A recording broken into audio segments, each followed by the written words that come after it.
You are watching Morning Musings with Reinhard von Hennigs, chairman and founder of Bridge House Law in Charlotte, North Carolina.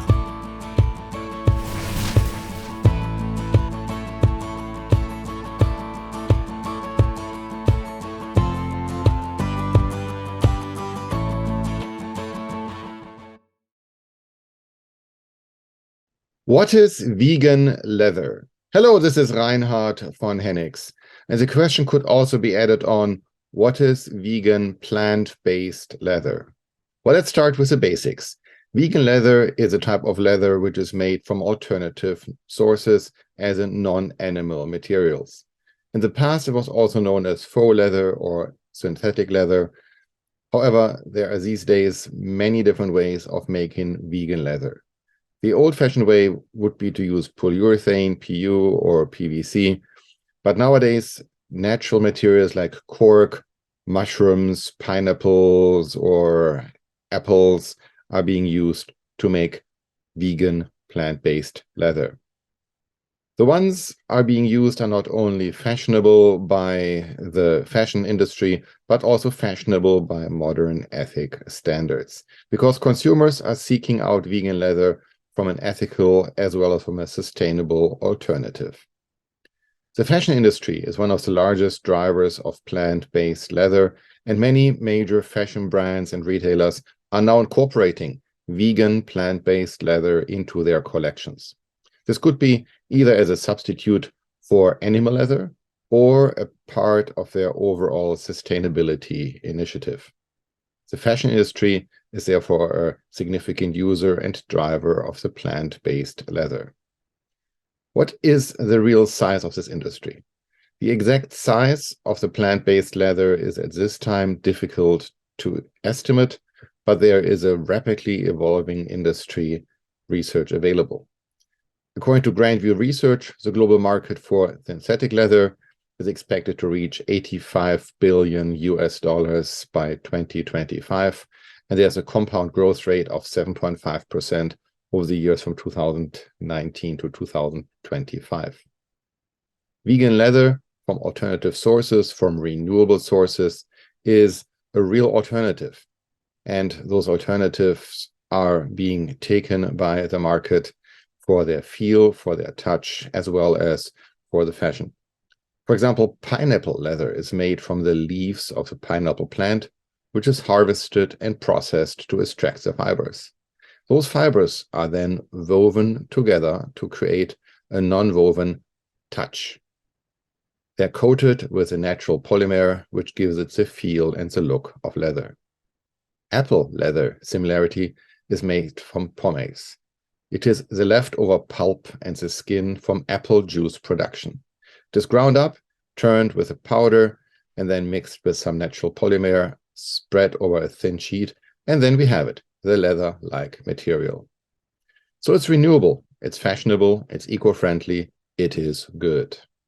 But are there any legal liabilities when using plant-based leather? The legal liabilities differ from what can be marketed as vegan, what can be marketed as plant-based, because at the end, consumer interests are to be protected. For example, in the United States, the Federal Trade Commission, FTC, has guidelines in place regarding the use of vegan or plant-based on product labels. According to these guidelines, companies should have a reasonable basis for making such claim, that the characteristics of the products include plants. Therefore, providing information about the materials they are used, as well as how they were sourced and how they are processed, is relevant.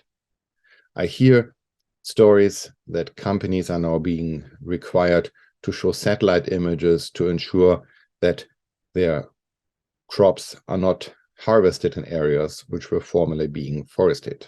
So Europe, for example, has regulations in place what could be labeled as vegan. The United States, with the FTC, and the European Union have established similar guidelines, what is vegan and what is vegetarian. These guidelines need to be adhered to, otherwise the company may be liable for false advertising or for other legal violations.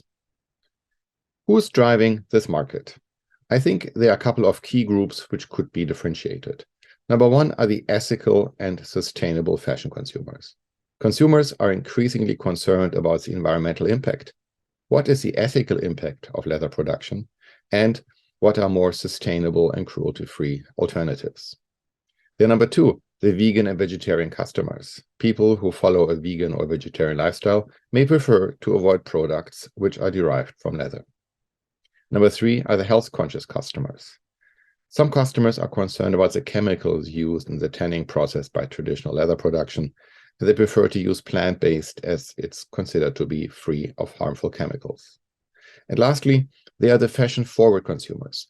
Plant-based leather has become popular, so fashion-forward means plant-based is stylish and now available and innovative and just chic. So consumer demands vary. However, it is important for companies to be transparent that the materials used don't just have a stamp on to say it is what it is, but to make sure that the product claims are accurate and truthful. And lastly, from a marketing point of view, how are you incorporating ethical and environmental concerns into your products, into your customer-forward marketing? Whether you're a private citizen, an international business leader, or simply someone eager to stay on top of the latest news, this book is a great way to get caught up on the most recent developments in the worlds of international business, tax, politics, and social affairs. Go to morningmusings.com and order your copy today. Thank you for joining us today. If you would like more information about British House Law, please visit our website at bridgehouse.law. Before you go, make sure to like this video and subscribe to the channel for more up-to-date content. British House Law, business-minded, client-focused.